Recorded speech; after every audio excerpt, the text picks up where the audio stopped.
Regular कॉलेजमध्ये शिक्षण घेणाऱ्या विद्यार्थ्यांसाठी एक मोठी बातमी आम्ही घेऊन आलोय। ती म्हणजे आता अशा विद्यार्थ्यांना सुद्धा यशवंतराव चव्हाण महाराष्ट्र मुक्त विद्यापीठाची पदवी मिळवणं शक्य होणार आहे आणि अशी घोषणा कुलगुरू प्राध्यापक संजीव सोनावणे यांनी केली आहे। तर मुक्त विद्यापीठाच्या वर्धापन दिनाच्या निमित्तानं विविध क्षेत्रांमधील उल्लेखनीय व्यक्तींचा विशेष सन्मान एका कार्यक्रमात करण्यात येणार आहे। तर विद्यार्थ्यांसाठी ऑनलाईन परीक्षा आणि अत्याधुनिक अभ्यासक्रमांची अद्ययावत पाठ्यपुस्तकं सुद्धा उपलब्ध करून देण्याचा निर्णय यावेळी घेण्यात आलेला आहे।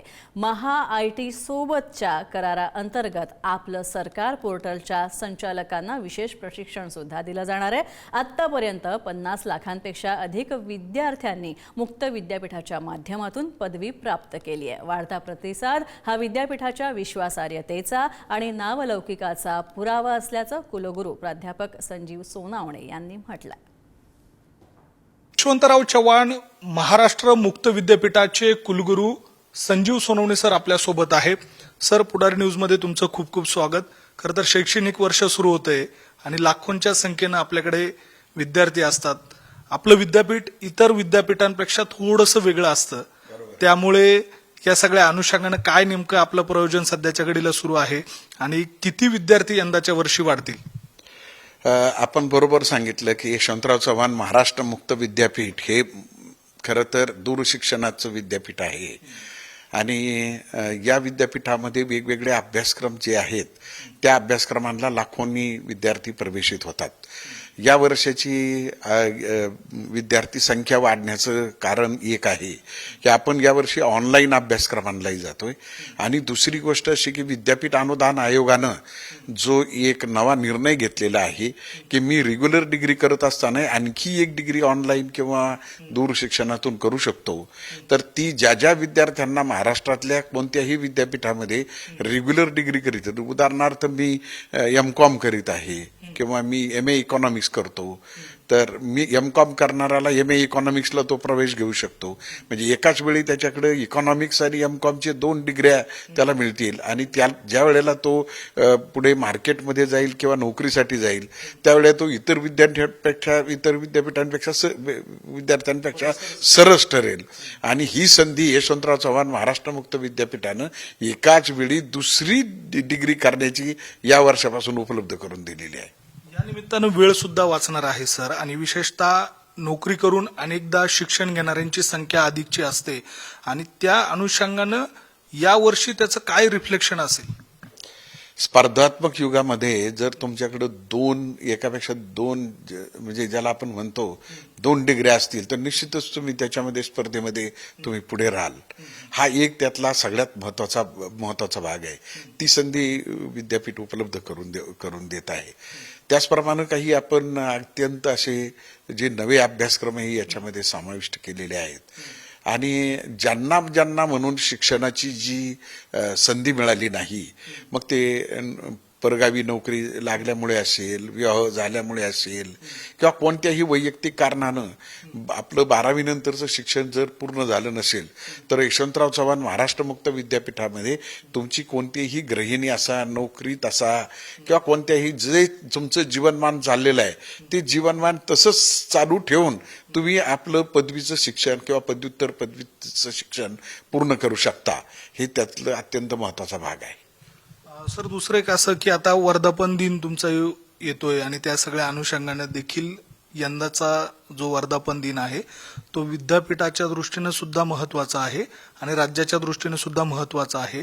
अशा सगळ्या परिस्थितीमध्ये तुम्ही या विद्यापीठाचे कुलगुरू म्हणून काय वेगळं या सगळ्या वर्धापन दिनाच्या अनुषंगाने असणार आहेत? आत्ताच आपण विद्यापीठाच्या अभ्यासक्रमांविषयी वर्धापन दिन आपण हे विद्यापीठ आता 37वा वर्धापन साजरा करतंय। 36 वर्ष पूर्ण झालेले आहेत। मला आनंद आहे आपल्याला सांगायला की या विद्यापीठातून आतापर्यंत 50 लाख विद्यार्थ्यांनी उच्च शिक्षणाचं स्वप्न पूर्ण केलेलं आहे। ते वेगवेगळ्या पदावर आहेत, वेगवेगळ्या ठिकाणी काम करतात, काही सेवानिवृत्त झालेले आहेत। विशेष करून त्यांना जो आपला ज्याला प्रमोशन म्हणतो त्यावेळेला त्यांना वरचं पद पाहिजे असेल तर त्यावेळेला जी पदवीची की ह्या अटी असतात त्या पूर्ण करण्यासाठी नोकरी तशी चालू ठेवून हे विद्यापीठ संधी देतं।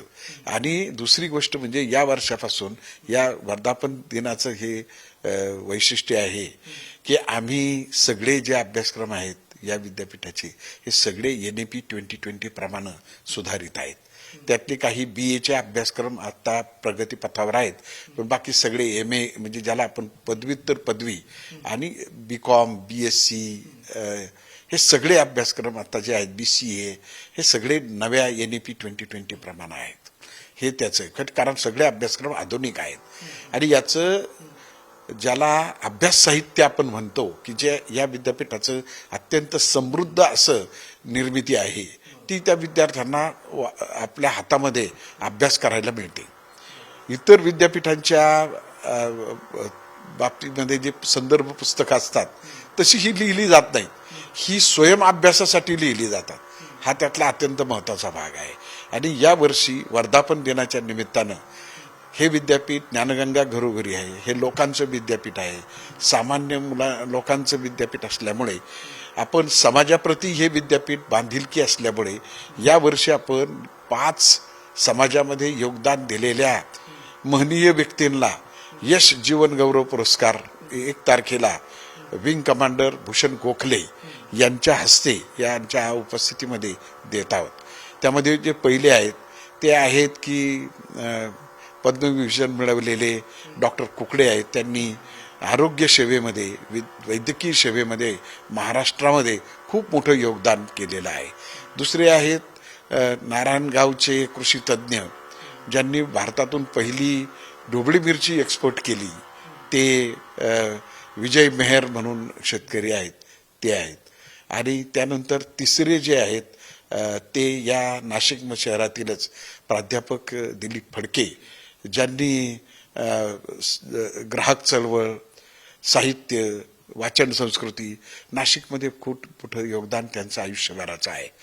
त्यानंतर जे आहेत डॉक्टर अनुपमा देशपांडे या मेळघाटातील अमरावतीतील मेळघाटामध्ये जे जनजातीय किंवा आदिवासी आहेत त्यांचं जीवनमान उंचावण्यासाठी बांबू प्रक्रियेतून किंवा बांबू वस्तू निर्मितीमध्ये फार मोठं त्यांचं योगदान आहे. अनेक जनजातीय मुलांचं मुलींचं यातलं जे कौशल्य आहे ते विकासामध्ये करून त्यांचं जीवनमान उंचावणे आणि विशेष म्हणजे त्या या विद्यापीठाच्या PhDच्या विद्यार्थिनी आहेत.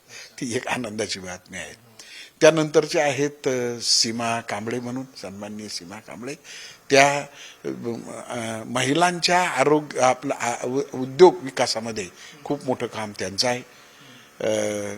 डिक्कीच्या माध्यमातून जे कांबळे आहेत त्यांच्या सहचरणी असल्यामुळे दलित महिलांचं आणि इतरही महिलांचं साध्या महिलांचं त्यांना उद्योजक म्हणून पुढे आणण्यामध्ये त्यांचं मोठं योगदान आहे.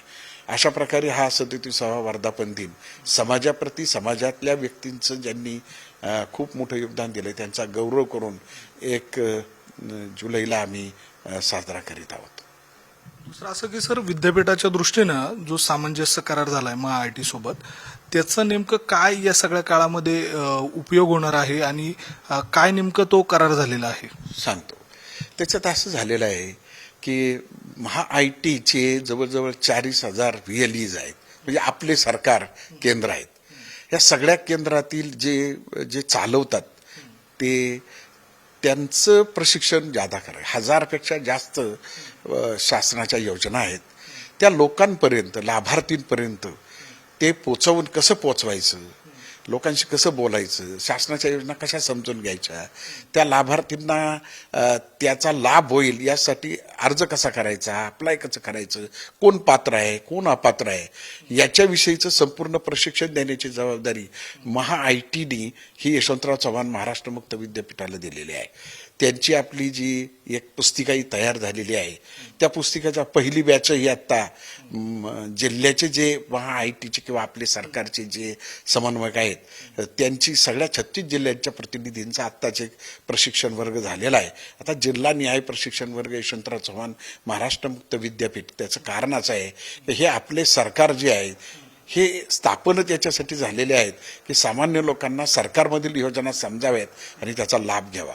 परंतु त्यातल्या माहितीचा अभावामुळं त्यांचं वेळोवेळी नव्या आलेल्या योजनांची संपूर्णपणे इत्थंभूत माहिती लाभार्थीला कशी पोचवायची याविषयीचं किंवा त्या योजनेमार्फत तर्क काय आहे, शासनाचं काय त्याच्यामागचं धोरण आहे, तर हे सगळं त्यांना अवगत केलं जातं. आणि त्यामुळे या सगळ्या 40,000 जे आपले सरकार केंद्र आहेत ते प्रभावीपणे तिथे काम करतील आणि महाराष्ट्रामध्ये महाराष्ट्र शासनाच्या उत्तम अशा ज्या 1000 योजना आहेत त्या लाभार्थींपर्यंत पोहोचवण्याचं प्रशिक्षण त्यांना देऊन त्यांची क्षमता विकासाचं काम खरं तर यशवंतराव चव्हाण महाराष्ट्र मुक्त विद्यापीठ करते. खूप धन्यवाद सर, तुम्ही पुढारी न्यूजला हा सविस्तर वेळ दिला त्याबद्दल आणि ही संपूर्ण माहिती दिली त्याबद्दल.